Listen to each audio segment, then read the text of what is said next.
Puff and puff it, mate. Jay, thank you very much.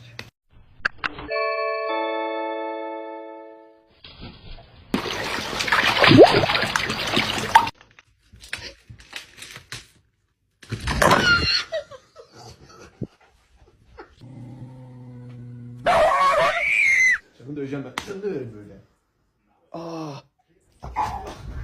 I'm so hungry. I could eat a golden retriever named Harley.